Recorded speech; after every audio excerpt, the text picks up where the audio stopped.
Some people don't stop walking because their legs fail. They stop because life gave them no reason to keep moving. The room went silent after Dr. Raymond Ellis said the words he had repeated in different forms for nearly 3 decades. The rehabilitation suite on the 42nd floor overlooked downtown Manhattan through walls of cold glass and pale winter light, but Vivian Whitmore barely noticed the skyline anymore. She sat motionless in her custom titanium wheelchair, hands folded neatly beneath a cream cashmere blanket, her expression calm in the way exhausted people sometimes became after years of disappointment. The monitors hummed softly beside her. A diffuser released lavender into the sterile air. Somewhere down the hall, expensive Italian heels clicked against marble floors with practiced urgency. Vivian stared past all of it. 30 years. 30 years of specialists. 30 years of hopeful headlines and experimental therapies, and doctors with voices too careful to sound honest. She had heard every version of the sentence. Permanent nerve damage, limited mobility, no measurable progression. Prepare for decline. The wording changed. The ending never did. Dr. Ellis cleared his throat gently and adjusted the tablet in his hand. We can manage pain levels more effectively now, he continued carefully. But realistically, Miss Whitmore, recovery at this stage would be extraordinarily unlikely. Vivian gave a slow nod without looking at him. No anger, no tears. That was what unsettled people the most. The absence of reaction. Outside the room, snow drifted quietly over Fifth Avenue. Tiny white flecks disappearing against traffic and steel. The city moved fast beneath her, while her own body remained trapped in stillness. A younger assistant standing near the doorway shifted awkwardly, unsure whether to offer sympathy or silence. Vivian saved her the trouble. You can all stop trying to soften it, she said quietly. Her voice was smooth, educated, tired around the edges. I memorized this speech before some of you graduated medical school. No one answered. The silence stretched thin. Then another voice entered the room. Low, calm, uninvited. Or maybe she's just exhausted from surviving. Heads turned immediately. Near the back wall stood a tall black man in dark blue maintenance scrubs, holding a folded wheelchair ramp against one shoulder. He looked like he had walked in halfway through another task and accidentally wandered into a conversation too expensive for him to join. A faded employee badge hung crooked against his chest. Elijah Carter, Facilities Support. He realized every eye in the room had shifted toward him and immediately lowered the ramp slightly. Sorry, he said softly. Didn't mean to interrupt, but the air had already changed. Vivian looked at him for the first time. Really looked. Most people either stared too long at her chair or avoided looking at it completely. Elijah did neither. His eyes stayed level with hers. Calm, steady, like he was speaking to a person instead of a diagnosis. Dr. Ellis frowned. Sir, this is a private consultation. I know, Elijah replied politely. I was just fixing the hydraulic lift outside. He should have left then. Most people would have. But something about the room held him there for one dangerous second longer. Vivian tilted her head slightly. What did you mean by that? She asked. Elijah hesitated. The fluorescent lights reflected softly against the polished floor between them. Nothing disrespectful, ma'am, he said carefully. It's just, everybody keeps talking about your body like it's the only thing that's tired. For the first time in years, Vivian Whitmore forgot to look away. Dr. Ellis recovered first. People like him usually did. Years inside, polished hospitals taught certain men how to smooth over discomfort before it became embarrassment. He gave Elijah a restrained smile that did not reach his eyes. Thank you, Mr. Carter, he said carefully. We are finished here. Elijah nodded once. Yes, sir. He adjusted the folded ramp against his shoulder and stepped backward toward the door. No argument, no attitude, just quiet respect. But before he could leave, Vivian spoke again. Wait, the single word stopped the room. Elijah paused. Snow continued drifting outside the towering windows behind her, turning Manhattan pale and distant. Vivian studied him with the same sharp attention she once used in boardrooms before paralysis and exhaustion slowly carved the warmth from her instincts. What makes you think I am tired of surviving? She asked. Dr. Ellis shifted uncomfortably beside her wheelchair. The assistants avoided eye contact completely now. Elijah looked almost apologetic for being there. I do not know your life, ma'am, he answered softly. I just know the difference between somebody fighting to live and somebody too exhausted to keep proving they want to. The sentence landed quietly. Too quietly for a room built on control. Vivian felt something unfamiliar move beneath her ribs. Not offense. Something worse. Recognition. For 30 years, every specialist had spoken to her like a complicated machine worth millions of dollars. Procedures, medications, clinical optimism. Nobody talked about loneliness. Nobody asked what happened after the cameras left and the investors stopped applauding her resilience. Nobody noticed how tired she had become, pretending she still believed in improvement. Elijah lowered his eyes respectfully. "Sorry again," he said. "I should get this lift fixed before the evening patients come through." This time he left. The door clicked softly behind him. Vivian stared at the empty doorway long after the room settled back into silence. Dr. Ellis cleared his throat again. "Miss Whitmore, I would strongly advise against internalizing comments from untrained staff." She almost laughed at that. Internalizing. Such a clean word for something that felt messy and painfully human. "You can all go home now," she said quietly. "I am finished for today." The medical team hesitated, then slowly gathered tablets and folders before disappearing into the hallway one by one. Within minutes, the massive therapy suite became silent except for the faint hum of climate control vents hidden inside the ceiling. Vivian remained near the window while dusk folded itself over the city. Somewhere below, sirens echoed through traffic. Tiny yellow taxis crawled between intersections like exhausted insects beneath snowfall. Her reflection stared back at her in the glass. Elegant, controlled, hollow around the eyes. 30 years ago, Vivian Whitmore had been 28 years old and unstoppable. The youngest woman ever to launch a billion-dollar medical technology company before 40. Magazine covers called her brilliant, ruthless, visionary. Then came the accident on an icy Connecticut highway just 3 months after her wedding. Her husband died instantly. Vivian survived with severe spinal trauma and a body that never fully listened to her again. The world mourned her for exactly 6 weeks before turning her tragedy into inspiration. She hated that word now. Inspirational. People only used it when they wanted someone broken to smile politely for them. Her phone buzzed against the armrest beside her. Another board member, another financial emergency, another person needing something from her. Vivian silenced it without looking. Then her eyes drifted toward the hallway where Elijah had disappeared. Nobody had ever looked at her like that before. Not as a billionaire, not as a patient, not as a cautionary tale. Just tired. And somehow, that hurt more than every diagnosis combined. The storm arrived just after 7 that evening. Manhattan disappeared behind thick curtains of snow and silver rain, turning the city lights outside Vivian Whitmore's penthouse into blurred streaks of gold and white. The apartment stretched across the top floor like a museum nobody truly lived in. Marble counters untouched, designer furniture arranged too perfectly. Fresh orchids replaced every Monday whether she noticed them or not. Even the fireplace was controlled by voice command. Everything expensive, everything quiet. Vivian sat alone beside the floor-to-ceiling windows, while the muted television flashed stock reports across the screen. She was not watching it. Her untouched dinner rested on a tray nearby beside 3 prescription bottles and a glass of sparkling water already losing its fizz. Somewhere deeper inside the apartment, her assistant moved carefully through another room. Answering emails Vivian no longer cared enough to read herself. The city called her unstoppable. They had no idea how little energy it took now to simply stop feeling things. Her phone buzzed again across the armrest. Another message from the board. Investors worried about quarterly instability. A biotech merger delayed in California. Numbers, meetings, pressure wrapped inside polished language. Vivian silenced the phone without reading the rest. Then, against her own instincts, she thought about Elijah Carter again. Not because of what he said, because of how he said it.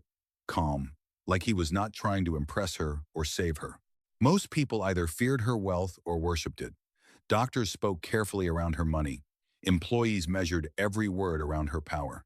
But Elijah had spoken to her like someone talking to another tired human being at the end of a very long day. That unsettled her more than she wanted to admit. Across town in Queens, Elijah stood inside a tiny grocery store, comparing soup prices under flickering fluorescent lights. His jacket still smelled faintly of machine oil and disinfectant from the rehabilitation center. Naomi leaned against the shopping cart beside him, wearing oversized headphones and a bright yellow winter coat 2 sizes too big. Can we get the strawberry waffles this time? She asked hopefully. Elijah glanced at the price tag and smiled apologetically. Only if they are still on sale. Naomi grinned. You always say that before buying them anyway. Elijah laughed quietly under his breath. That is because you know me too well. The cashier near the register called out greetings to regular customers, while old jazz music drifted softly through the ceiling speakers. It was not much of a life by Manhattan standards. A second-hand apartment, night shifts, bills stacked beneath refrigerator magnets. But there was warmth in places money could not manufacture. Naomi slipped her small hand into Elijah's while they walked toward the freezer aisle. You look sad tonight, she said suddenly. Elijah blinked down at her. Do I? A little. Children notice things adults train themselves to ignore. Elijah grabbed the waffles from the shelf and placed them into the cart slowly. I met someone today, he admitted. At work? Naomi tilted her head curiously. Bad someone? Elijah thought about Vivian sitting beneath cold hospital lights while experts explained her future like reading weather reports. No, he answered softly. Just somebody who forgot what rest feels like. Meanwhile, 40 miles away above the storm-covered skyline, Vivian remained awake long after midnight. The television had gone dark hours ago. Rain slid slowly down the giant windows beside her chair. For reasons she could not explain, she kept replaying one sentence inside her mind. Maybe your body stopped moving because nobody ever let you rest. 30 years of treatment, thousands of specialists, endless therapy. Yet somehow the first words that truly reached her came from a maintenance worker carrying a wheelchair ramp. The next morning arrived gray and slow over Manhattan. Rainwater still clung to the windows of the rehabilitation center, turning the city outside into blurred shadows and moving lights. Vivian Whitmore had slept less than 3 hours. Her assistant noticed immediately, but wisely said nothing, while helping arrange the morning schedule beside the therapy suite. 2 investor calls, 1 interview request from Forbes, lunch with legal counsel, another neurological consultation at 2 o'clock. Vivian listened quietly while black coffee cooled untouched beside her chair. Then she interrupted softly. Cancel the afternoon consultation. Her assistant blinked. Dr. Levin flew in from Boston specifically for today. Then he should enjoy New York before his flight home. The woman hesitated, confused by the unusual response. Vivian never canceled treatment sessions. Even after 30 years of disappointment, she kept attending them with mechanical discipline, as if stopping would mean surrendering publicly. Are you feeling all right this morning? The assistant asked carefully. Vivian looked toward the rain sliding down the giant windows. No, she answered honestly, but I am tired of pretending every appointment changes something. Downstairs in the service corridor, Elijah Carter tightened bolts beneath a hydraulic wheelchair lift, while an old soul song played softly through one earbud. The hallway smelled faintly of bleach, coffee, and damp winter coats. Around him, employees rushed through another busy morning, carrying clipboards and paper cups and conversations, too fast to remember by lunch. Elijah worked quietly, focused on the stubborn motor panel beneath his hands. His phone buzzed inside his jacket pocket. Naomi. He smiled immediately before answering. Good morning, sunshine. You forgot my field trip permission slip, Naomi announced dramatically. Elijah closed his eyes briefly. It is still on the kitchen table? Right next to the waffles. He laughed under his breath. I will bring it before school starts. You are the best dad in Queens. That is a very competitive title. Naomi giggled loudly enough that he could hear the school hallway echo behind her. For one small second, the exhaustion in his shoulders softened. Then another voice entered the corridor behind him. Mr. Carter! Elijah looked up quickly. Vivian's assistant stood near the doorway, perfectly dressed in charcoal gray, with a digital tablet pressed against her chest. Employees nearby instantly straightened their posture when they noticed her. Miss Whitmore would like to speak with you. Elijah blinked in surprise. Me? Preferably. Today, the assistant sounded almost suspicious of the request herself. Elijah wiped grease from his hands with a cloth rag. Did I do something wrong? I honestly cannot tell. 20 minutes later, Elijah stood near the private therapy suite again, wearing fresh gloves and uncertainty across his face. He had spent years learning how invisible men like him survived around wealth. Stay respectful. Stay useful. Speak carefully. But as the doors opened, he immediately sensed something different. Vivian sat alone beside the massive windows, without doctors or assistants surrounding her this time. Morning light washed softly across the room, turning the silver strands in her dark hair almost blue against the skyline. She motioned toward the chair across from her. "Sit down," she said. Elijah hesitated. "I should probably stand, ma'am." "Why?" The question caught him off guard. Vivian studied him carefully. "Everybody stands around me like I am still their boss, even when I can barely feel my legs." Elijah slowly lowered himself into the chair across from her. The room remained quiet for several seconds except for rain tapping softly against glass. Finally, Vivian spoke again. "Tell me something honestly," she said. "Yesterday, when you looked at me, did you feel sorry for me?" Elijah met her eyes steadily. "No, ma'am." Vivian frowned slightly. "Why not?" He glanced briefly toward the storm-covered city below before answering. "Because tired people do not need pity," he said softly. "They need somewhere safe enough to rest. And, for reasons Vivian could not explain, those words hurt even more than the first ones." Elijah did not know what unsettled him more after that conversation. The fact that Vivian Whitmore kept asking questions, or the fact that he kept answering them honestly. Most people with her kind of power lived behind invisible walls built from assistance, money, and carefully managed distance. But over the next week, something strange began happening inside the rehabilitation center. Vivian started appearing in places she normally avoided. The rooftop garden during physical therapy hours. The quiet sunroom near the east wing where elderly patients played cards. The downstairs cafe where nobody wore suits expensive enough to make conversations feel dangerous. Employees noticed immediately. So did Elijah. One rainy Thursday afternoon, he found her near the therapy pool, watching soft ripples move beneath the lights. She wore a charcoal gray sweater instead of one of her usual tailored jackets. And for the first time since meeting her, she looked less like a billionaire executive and more like someone simply trying to breathe through another difficult day. Elijah stopped beside the equipment closet carrying fresh towels over one shoulder. "You are supposed to be upstairs terrifying shareholders," he said lightly. Vivian looked toward the water. "Canceled 2 meetings. That sounds expensive." A faint smile touched the corner of her mouth before disappearing again.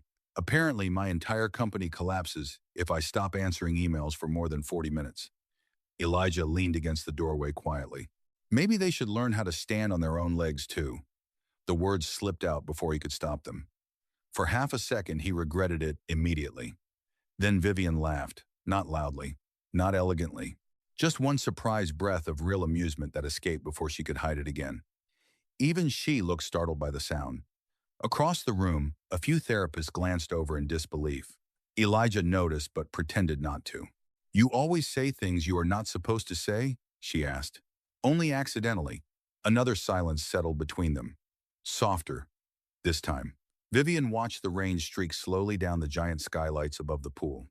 "You know what is strange?" she asked quietly. Elijah waited.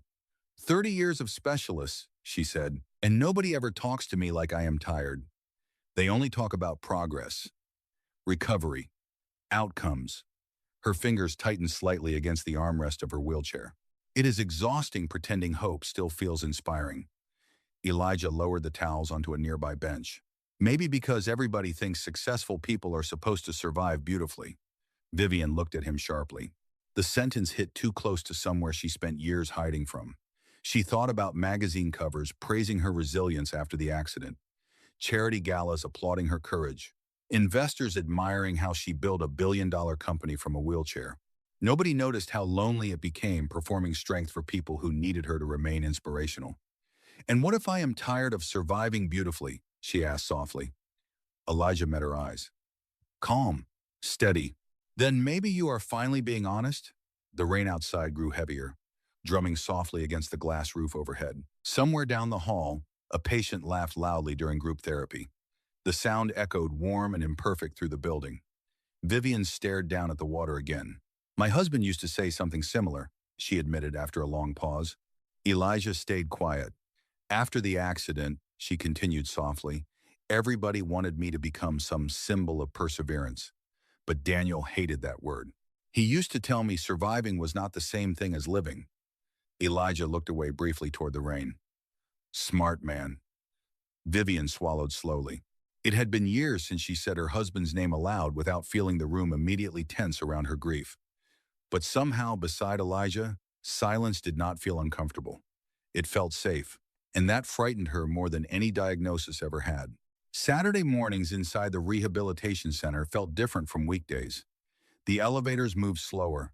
The hallways carried less urgency. Without executives and investors filling the upper floors, the building almost remembered how to breathe. Soft piano music drifted quietly through the lobby speakers, while pale winter sunlight stretched across polished marble floors. Elijah arrived just after 8 carrying a paper bag of homemade blueberry muffins Naomi insisted he bring for the nurses. He wore dark jeans beneath his maintenance jacket instead of his usual work uniform, and somehow the small difference made him look younger, less tired. Naomi walked beside him holding a sketchbook against her chest and talking nonstop about a science project involving volcanoes and glitter glue. "I still think real lava would make it more realistic," she argued seriously. Elijah pushed open the lobby door with a laugh. "And I still think your teacher deserves better than a classroom evacuation." Naomi rolled her eyes dramatically before freezing mid-step. Whoa. The giant lobby fountain shimmered beneath morning light, reflecting silver ripples across the ceiling. A towering Christmas tree still stood near the reception desk, even though January was nearly over, covered in white ribbon and glass ornaments. "Rich people really do not take decorations down on time," Naomi whispered. Elijah smiled under his breath. "Careful. The rich people might hear you." "I heard her," a familiar voice answered softly from nearby. Both of them turned. Vivian sat near the sunroom entrance beside a small table holding untouched tea. She wore a long ivory sweater and dark slacks instead of the sharp business suits Elijah had grown used to seeing her wear. Without the armor of corporate elegance, she looked strangely smaller somehow. "Human." Naomi blinked in surprise. "You are the lady from the therapy pool." Vivian nodded once. "And you must be the volcano scientist." Naomi grinned immediately. "My dad talks about you." Elijah nearly choked on his own breath. "Naomi, what? You do?" Vivian glanced toward him with the faintest hint of amusement in her eyes. "Should I be concerned?" Elijah rubbed a hand against the back of his neck. "Only if you dislike very strong opinions about herbal tea and shareholder meetings." Naomi laughed proudly.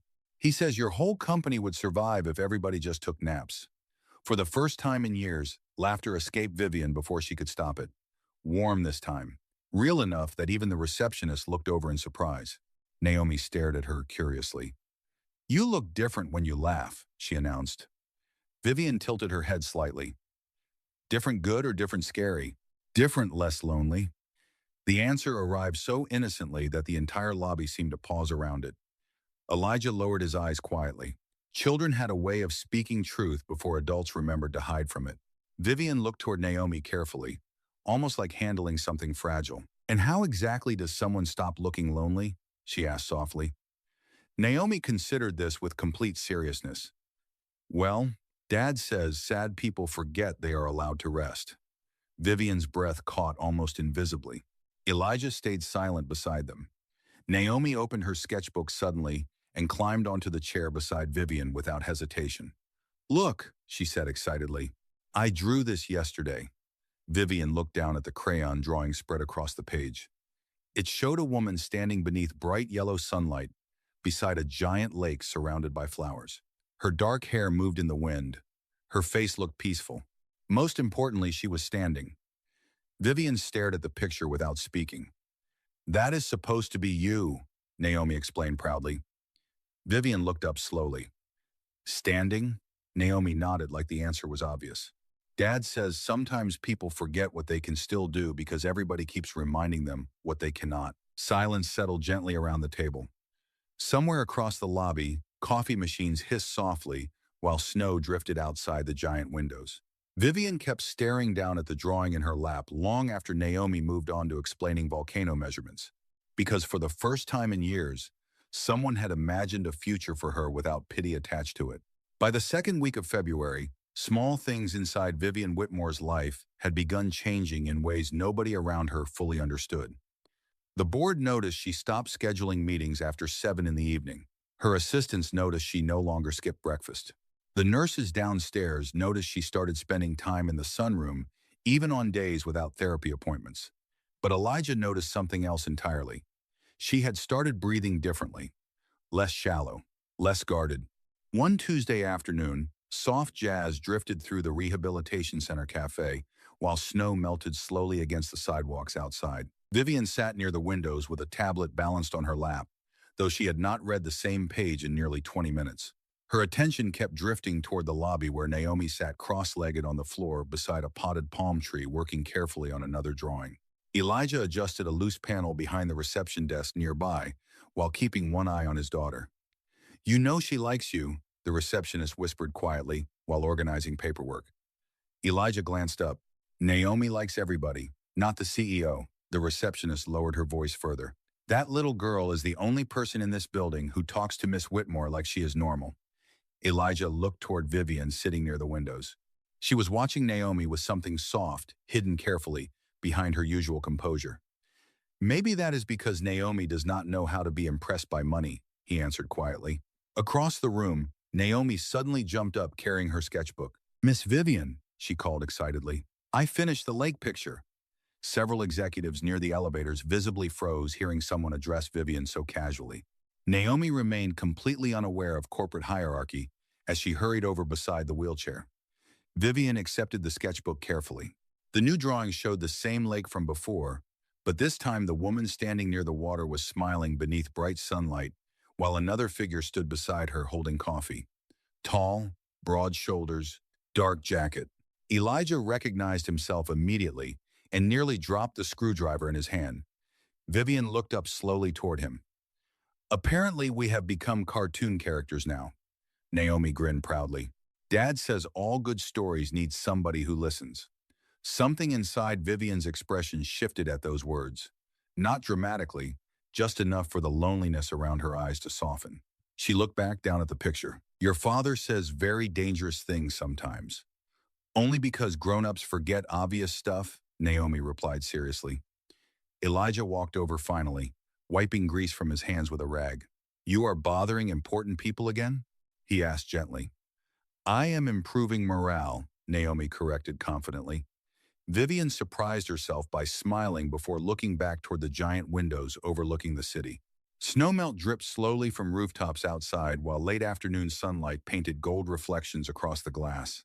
"You know," she said quietly, "this is the first winter in years that has not felt endless." Elijah sat carefully in the chair across from her. "Maybe because you finally stopped trying to outrun it?" Vivian looked down at her hands resting beneath the blanket. "Do you ever get tired?" she asked suddenly. "All the time." "Then how do you keep going?"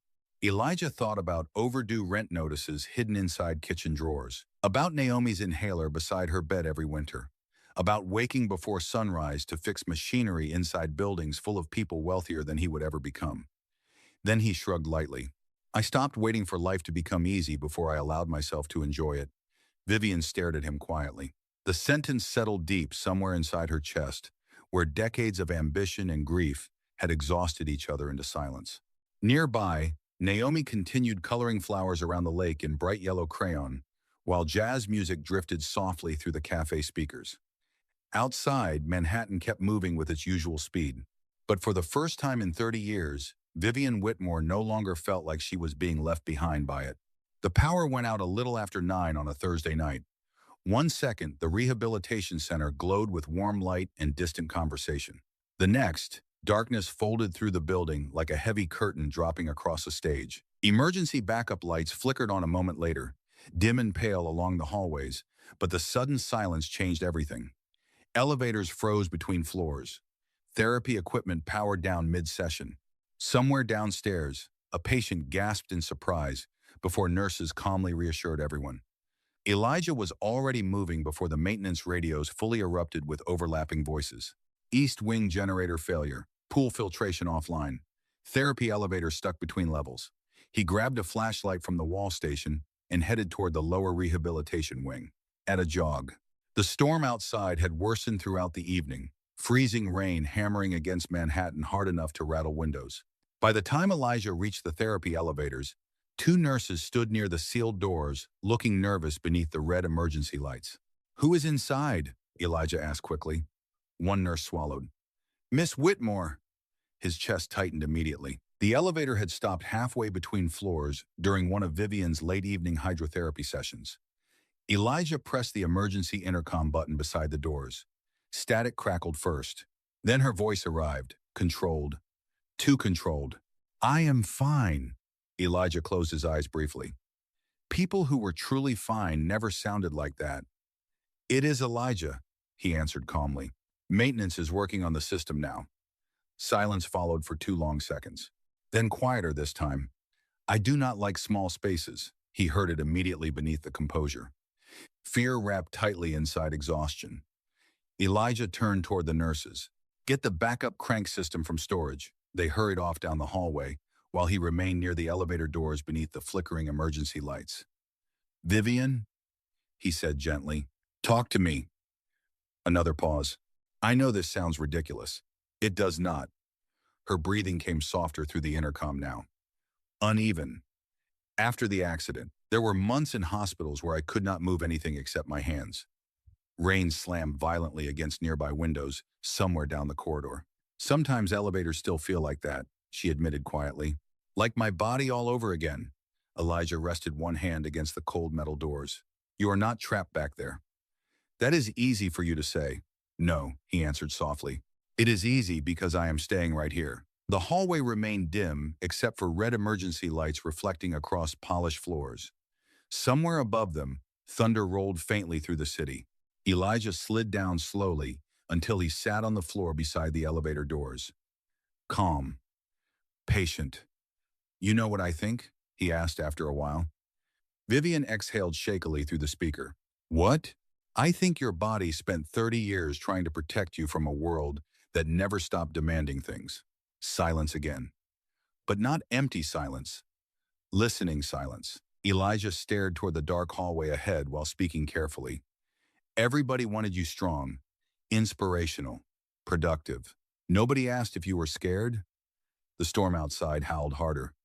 Against the glass. Then finally Vivian whispered something so quietly he almost missed it. I was terrified all the time. Elijah swallowed hard. Because suddenly, this was no longer about paralysis or therapy or malfunctioning elevators. This was about a woman who spent 30 years surviving loudly enough for the world that nobody noticed how frightened she had become underneath it. Your body is not your enemy, Elijah said softly. It is just tired of carrying fear by itself. On the other side of the elevator doors, silence broke apart into quiet crying. Not dramatic, not loud, just exhausted grief finally finding somewhere safe enough to exist. Elijah remained seated on the floor beside the elevator through every second of it. He did not interrupt, did not offer solutions, did not try to fix her. He simply stayed. And somehow, for Vivian Whitmore, that changed everything. 3 weeks later, the city woke beneath the first warm morning of early March. Snow had finally disappeared from the sidewalks around Manhattan, replaced by soft wind and pale sunlight reflecting across glass towers. Inside Whitmore Medical Technologies headquarters, executives filled the upper conference floor carrying tablets, coffee cups, and carefully rehearsed presentations. The quarterly board meeting always carried the same atmosphere. Tension hidden beneath expensive tailoring, power disguised as professionalism. Vivian Whitmore arrived exactly at 9 o'clock, wearing a navy blue suit and silver earrings Daniel once bought her before the accident. Her wheelchair moved quietly across the polished floor, while conversations immediately lowered around her. Some habits inside powerful buildings never changed. At the far end of the conference room, floor-to-ceiling windows overlooked the East River, glowing gold beneath the morning sun. Vivian positioned herself near the head of the table, while investors prepared financial projections across giant digital screens. Numbers filled the room, revenue forecasts, expansion plans, market confidence. But for the first time in years, Vivian found herself distracted by something simpler. Outside the glass walls, people walked along the river smiling beneath spring sunlight, living ordinary lives nobody would ever place on magazine covers. Halfway through the meeting, her phone vibrated softly against the table. A text message from Elijah.